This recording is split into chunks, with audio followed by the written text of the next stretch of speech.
pagi pemirsa semuanya, apa kabar? Semoga tetap sehat di tengah pandemi COVID-19 ini. Kembali lagi di Liputan Lili bersama saya Putri Handayani. Kita akan mengupas rangkaian berita mengenai COVID-19. Seperti yang kita ketahui, Organisasi Kesehatan di Dunia atau WHO telah mengumumkan bahwa penyebaran COVID-19 itu sudah mendunia.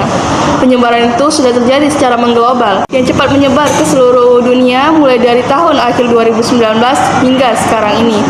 Begitu banyak dampak yang dirasakan akibat dari penyebaran virus corona ini.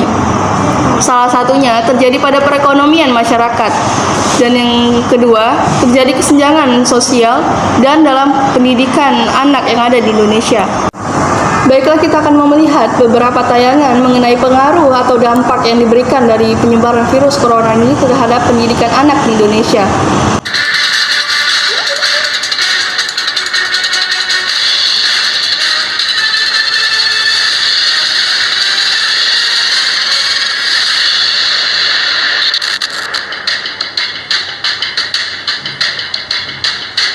Pembelajaran tatap muka atau PTM di sekolah dimulai pada hari ini. Meski demikian, keselamatan nyawa semua warga satuan pendidikan tetap menjadi prioritas utama yang wajib dipertimbangkan.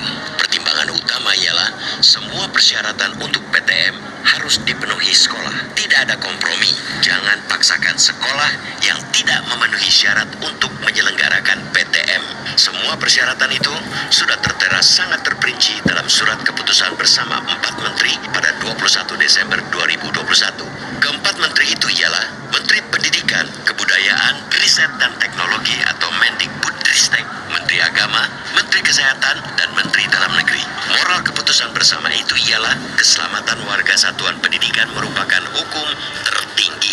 Berdasarkan keputusan bersama itu, satuan pendidikan yang berada pada daerah khusus berdasarkan kondisi geografis sesuai dengan keputusan Mendikbudristek nomor 160/P/2021 tentang daerah khusus berdasarkan kondisi geografis dapat melaksanakan pembelajaran tatap muka secara penuh dengan kapasitas peserta didik 100%.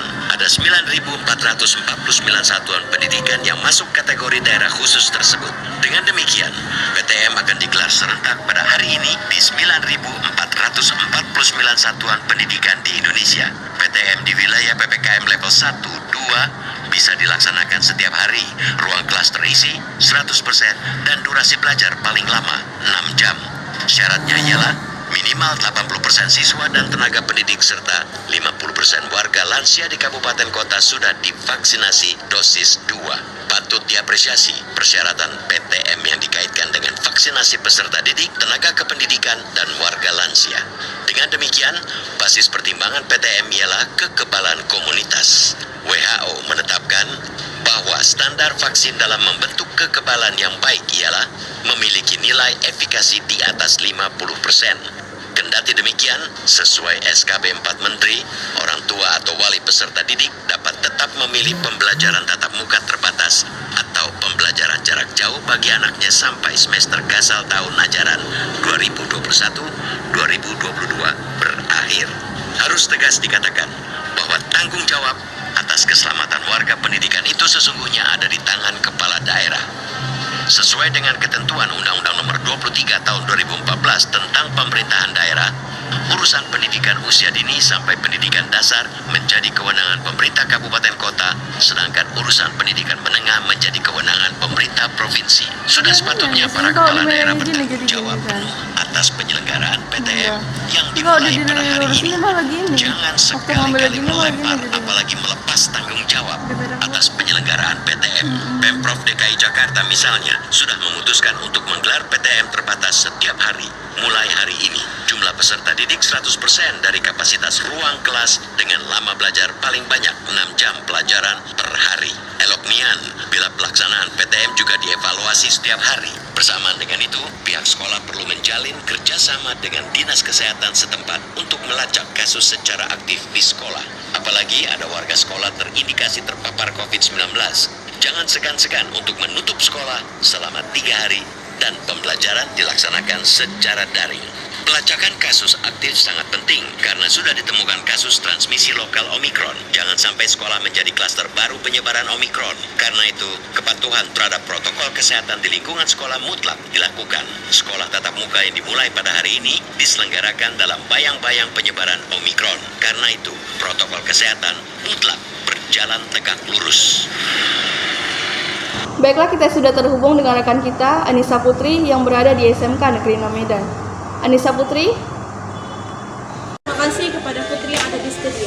Sekarang saya sedang berada di SMK Negeri 6 Medan dan saya akan mewawancarai beberapa siswa-siswi SMK Negeri 6 tentang dampak-dampak yang mereka alami selama COVID-19 ini. Mari ikut saya. Misi adik. Saya akan menanyakan apa sih dampak COVID-19 itu dalam diri kamu? Dampaknya banyak,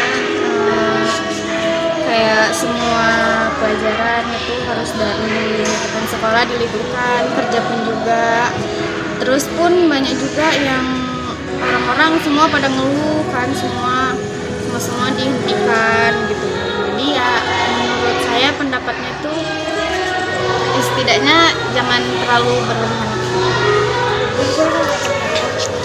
Lebih bagus atau lebih baik sekolah daring atau tetap sekolah? Tetap buka kalau menurut saya. Kenapa itu? Soalnya kan lebih paham gurunya menjelasin gitu. Kalau daring kurang paham sih. Jadi bisa ketemu teman-teman ini. Permisi adik, boleh minta waktu sebentar? Iya, Kak. Oke. Bagaimana sih rasa kamu setelah sudah melaksanakan sekolah tatap muka ini? Sedikit senang ya kan Kak, karena kan udah hampir 2 tahun ngerasain yang namanya daring. Terus juga ya cuman kurang canggung gitu jumpa temannya, karena kan gak pernah jumpa. Udah. Nah, baiklah. Apakah di sekolah kalian masih menerapkan jaga jarak atau masih mewajibkan memakai masker? Iya Kak. Kita memakai masker harus? Iya harus. Nah, apakah duduknya itu berpisah-pisah atau bahkan sekolahnya itu datangnya bergelombang? Tidak. Sudah sebenarnya semuanya. Cuman ya gitulah. Baik, terima kasih. Beberapa wawancara kepada siswi SMK Negeri 6 Medan. Kembali ke studio. Baiklah, terima kasih Anissa yang berada di SMK Negeri 6. Kembali ke studio. Nah, selain dampak yang ada pada pendidikan anak di Indonesia, juga ada lagi dampak yang dirasakan oleh masyarakat sekitar akibat adanya penyebaran COVID-19 ini. Salah satunya adalah karyawan yang banyak di PHK akibat adanya pengurangan pekerja. Karena COVID-19 ini dapat menyebabkan orang-orang itu di rumah ya, sepertinya harus disuruh PPKM seperti yang kemarin terjadi.